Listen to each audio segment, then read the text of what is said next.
Alô amigos, alô amigas, alô você, tudo bem? Estamos dando início a mais uma mensagem SOS Verdade, Reinaldo de Almeida.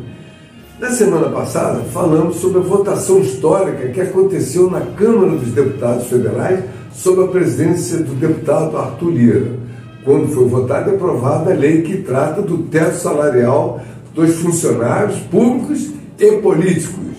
Sabemos também que somente irá prosperar se promoverem, através do Congresso, uma emenda constitucional definindo, de uma vez por todas, que os penduricários não poderão entrar como subsídios junto aos rendimentos e salários. Por outro lado, temos a obrigação de falarmos sobre os senhores deputados que votaram contra o voto impresso. Alguns não sabiam nem o que estavam votando, pois falaram em retrocesso das urnas, ao mencionar que não poderiam deixar que ninguém saísse da votação com cópia em um papelzinho informando no que votou. Deputados totalmente despreparados e desinformados. Sabemos perfeitamente que a urna eletrônica irá permanecer inalterável, somente sendo acoplada a esta uma impressora cujo papel impresso ficará retido e lacrado dentro de uma outra urna. Somente será utilizado em caso de apuração de alguma irregularidade, ou seja, os votos apurados naquela urna tornar-se-ão auditáveis. E por que dessa impressora? A própria lei que permitiu a criação da urna eletrônica já determinava que teria que oportunamente ser acoplado uma impressora para dar mais garantia àquele voto da urna. Peritos da Polícia Federal constataram que, do jeito que está configurada a urna eletrônica, ela é vulnerável. E a impressora daria mais garantia, mais segurança. Certamente os deputados federais devem ter uma outra lei em tramitação para que, apoiada pelo Senado Federal, possa ser apreciada ainda em tempo hábil a sua votação e aprovada, corrigindo esse deslize que ocorreu na Câmara dos Deputados para que tenhamos uma eleição tranquila em 2022. Vejam essa informação contida nesse vídeo que irá, de uma vez por todas, acabar com qualquer dúvida. Seu nome, onde trabalha, sua procedência, por favor. Me permita falar de pé, Excelência, porque a minha cadeira aqui está estragada. Bom, esse é o problema. Eu sou Felipe Marcelo Gimenez, eu sou procurador do Estado de Mato Grosso do Sul, minha OAB é MS 7580, estou aqui representando a Associação Pátria Brasil. E não é propriamente uma pergunta, Excelência, eu quero usar uma expressão lá da tua terra. Nós somos advogados, o senhor é advogado, eu sou advogado, e quando esses cientistas falam da tecnologia da informação, nós ficamos mais perdidos que Cusco em procissão. Essa é uma frase muito dita lá. Pois é. Acontece que o nosso povo vem sendo enganado por essa máquina, essa arapuca, porque sempre que olhamos para o problema, tentamos enxergá-lo através da tecnologia. E, na verdade, Excelência, nós temos que olhar para essa máquina com a luz da lei. Antes da ferramenta, deve prevalecer a ordem jurídica. A ferramenta deve servir à ordem jurídica e não o inverso, Excelência. Nós estamos vivendo uma inversão, onde a ordem jurídica é posta de joelhos diante da ferramenta. Por falar em colocar de joelhos, a conduta do ministro Gilmar Mendes em protelar por 2 anos o cumprimento dessa lei deu motivo ao impeachment, ao pedido de impeachment. E eu vou mais além. Me parece que, na verdade, a conduta dele configura o crime de prevaricação, porque se omitir na obrigação do ofício é prevaricação. O que está acontecendo aqui, Excelência? Um dos pilares da República está sendo quebrado. Nossa democracia e a cidadania desse povo está sendo violada, desrespeitada. No entanto, eu quero lembrar aqui uma frase de Billy Graham, um homem que dedicou 99 anos da vida para o bem do próximo. Ele dizia: a coragem é contagiosa E o senhor está vendo aqui só alguns dos corajosos que se levantaram. Há uma onda gigantesca sendo levantada nesse país, um tsunami que vem em direção a Brasília. Os cidadãos estão indignados. O Tribunal Superior Eleitoral não pode recusar o cumprimento à lei. Se fosse uma ordem judicial, o senhor, excelência, não teria o direito de cumpri-la parceladamente. É uma lei, não tem vício de forma, nem de iniciativa, nem de conteúdo. Vou ao ponto. Fala-se muito da máquina, eu quero falar do ato jurídico. O senhor, como advogado, entende bem desse assunto. Somente o exercício do voto é secreto para garantir ao cidadão a liberdade de escolha. O ato seguinte, porque o processo eleitoral é feito de etapas, o ato seguinte é um ato administrativo. A contagem de um voto é um ato administrativo e se submete a um requisito de validade sob pena de ser nulo, que é o princípio da publicidade. Qualquer ato administrativo deve ser público. Entenda, excelência, nós queremos auditar o fato jurídico, não é a máquina. Não nos interessa o software nem a máquina, nem antes nem depois. Nós queremos auditar o fato, que por natureza é um evento. O evento se perde. Por isso a necessidade de dar corpo físico ao fato da contagem do voto, para que se conheça, para que se cumpra o princípio da publicidade, porque a publicidade é erga omnes, é para todos os cidadãos, não é só para o eleitor que olha no visor. Essa contagem do voto deve ser feita para que todos os cidadãos tenham a oportunidade de fiscalizá-la.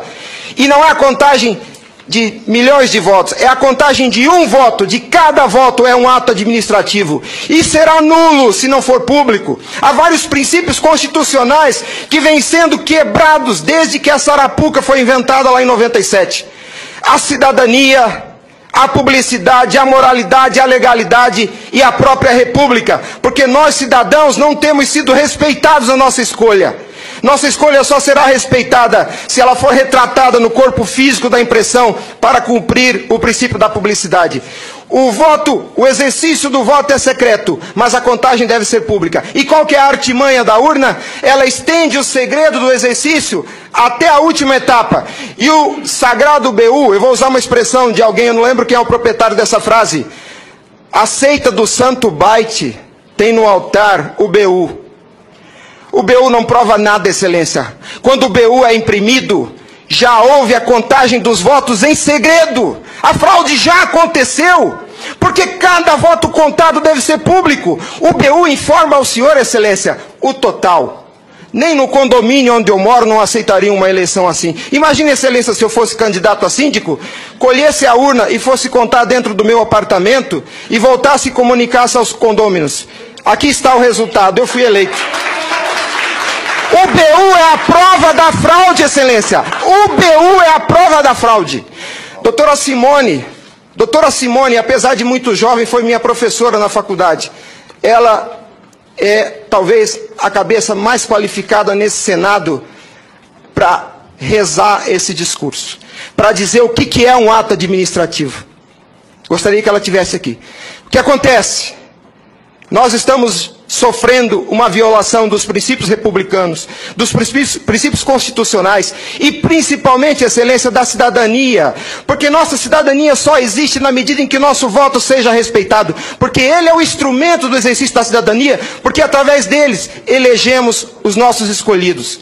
E a nossa eleição, a nossa escolha tem sido apurada em segredo, e o fato se perde. Por isso que os adeptos da seita do Santo Byte dizem que nunca há fraude. Porque quando se procurar o fato dentro da máquina, ele já não está mais lá, ele está no BU.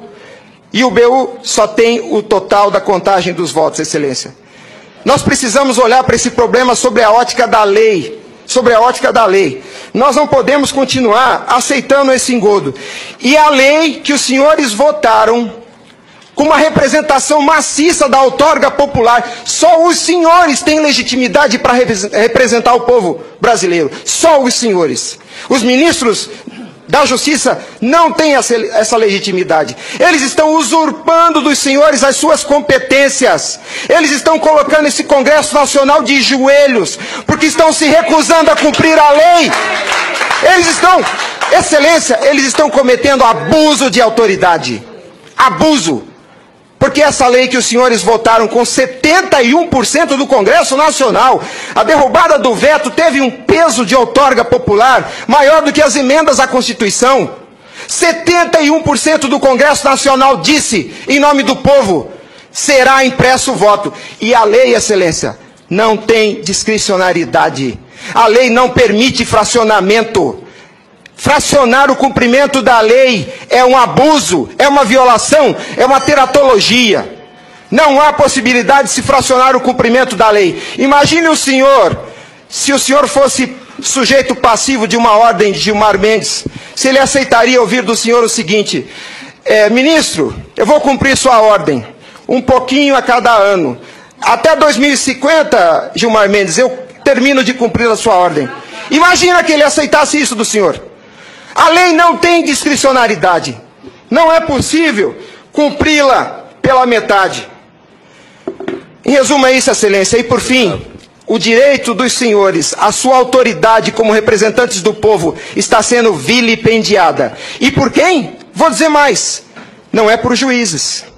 Os ministros, quando sentam na cadeira do Tribunal Superior Eleitoral para administrar esse serviço público, que é a eleição é um serviço público, não é jurisdição, não é um ato jurisdicional. Quando eles lá, sentados em seus gabinetes, estão administrando o processo eleitoral, são administradores sujeitos aos princípios constitucionais, como qualquer agente do executivo.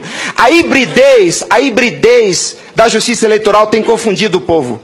Mas a competência se dá, a função se dá em razão do cargo, não do indivíduo. Quando eles estão se desincumbindo do processo eleitoral, estão executando ato administrativo, não são juízes. E vejam o absurdo, excelência, um administrador público que por acaso usa toga, se arvoca o poder de desrespeitar a lei que os senhores votaram. Nossa república está à beira do abismo. Se os senhores não se colocarem em pé e defenderem a sua legitimidade da outorga e aceitarem esse abuso de autoridade, acabou a república, excelência. Acabou a cidadania. Então nós somos escravos. Nós seremos escravos se a nossa escolha e a lei que os senhores votaram não for respeitada. Obrigado.